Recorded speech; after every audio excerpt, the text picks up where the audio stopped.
As all natural forces are controlled by supernatural powers, from the time of sowing till harvest, God's blessing is desired.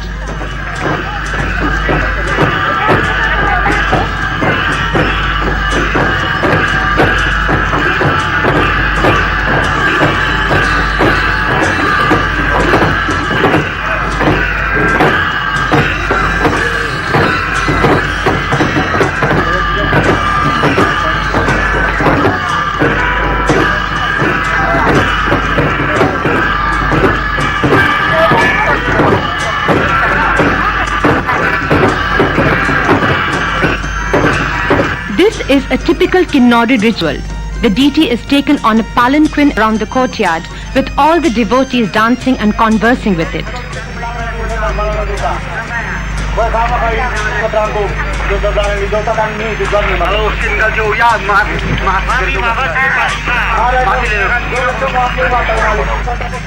Life in Kinnaur is marked by the mutual existence of man and God. It is the duty of God to see that there is everlasting peace in the village.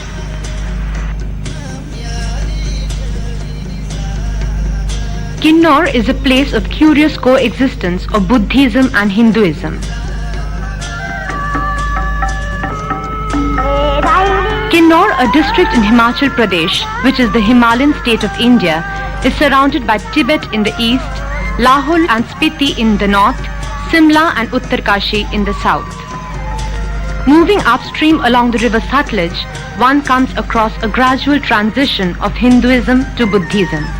And so does the ecology, from arid to semi-arid and dry.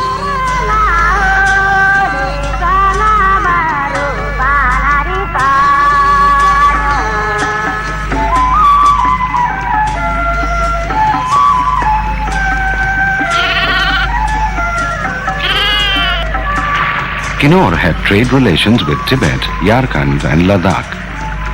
The Kinnauras used horses, donkeys, sheep and goat for carrying goods as well as for barter. But now that is a thing of the past. As most part of Kinnaur is situated at an altitude of over 6,000 feet, the inhabitants are naturally required to wear woolen garments throughout the year. To have their own regular supply of wool, they started rearing animals like sheep and goat so that they could get uninterrupted supply of wool.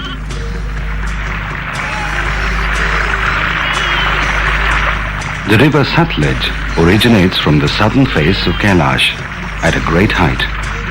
Reaching the village Khabo, it meets the Spiti river, turning into a torrent, a scene of awful sublimity.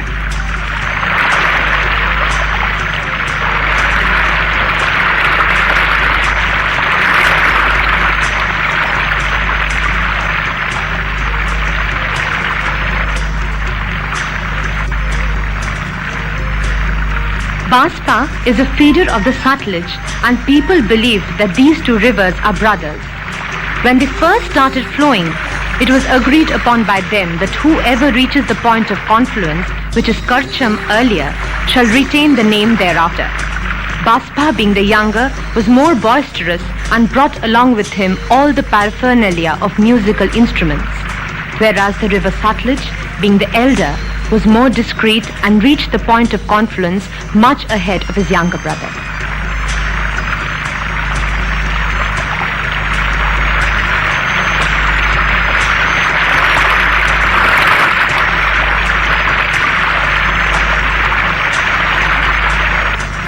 The concept of living in harmony with nature is of ancient origin.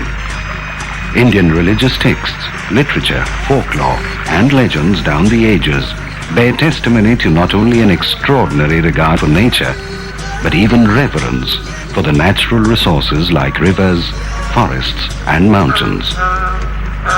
They are venerated as the source of all human life. Long before temples came into being, worship of trees had been widely prevalent in India.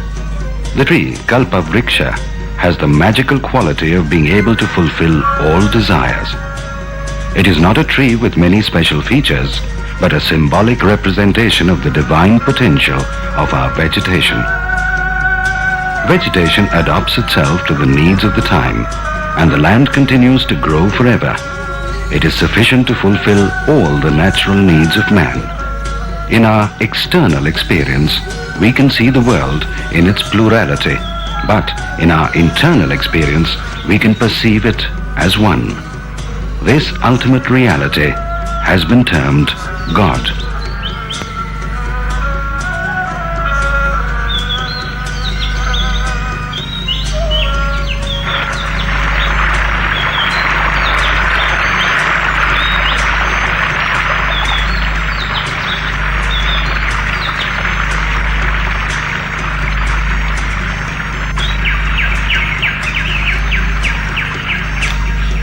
As the trade with Tibet has come to an end, the people have resorted to cultivation.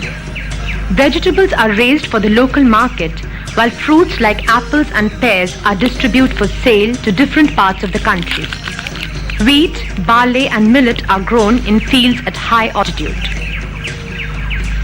As there is not much rainfall, water is used from rivers or streams that originate from glaciers.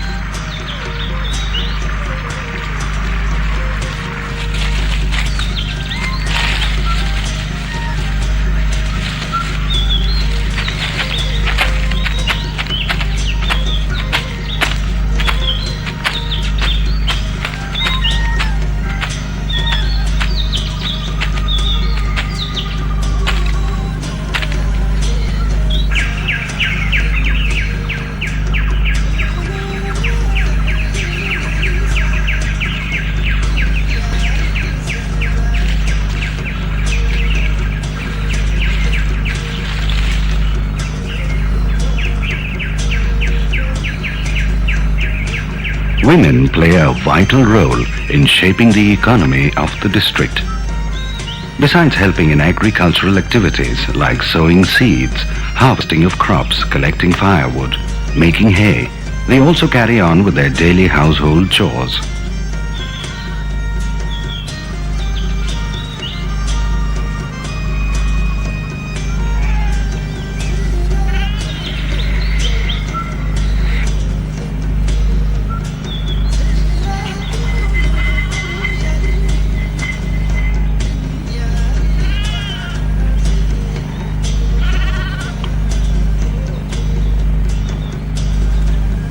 Kinnaur's food habits are basic and simple.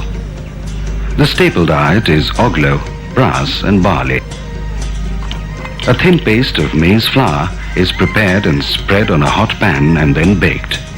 Rote is akin to an ordinary chapati.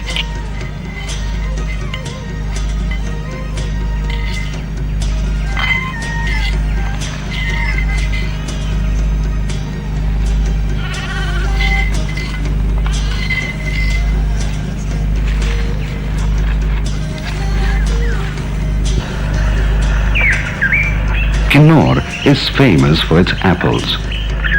Apples are not only in abundance, they have also brought prosperity to this region in recent years. Besides apples, grapes, apricots, nyoza, walnuts and pears grow in large quantities.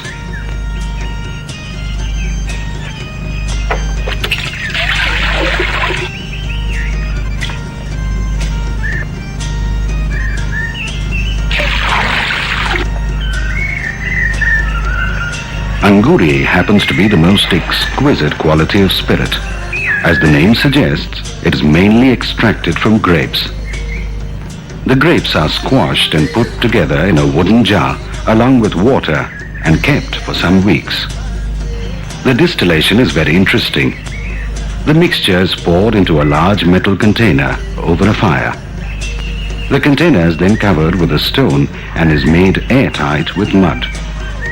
Now, a small brass container is placed over the stone. Two rubber pipes, one bringing in cold water and the other drawing out hot water, are placed in the brass container.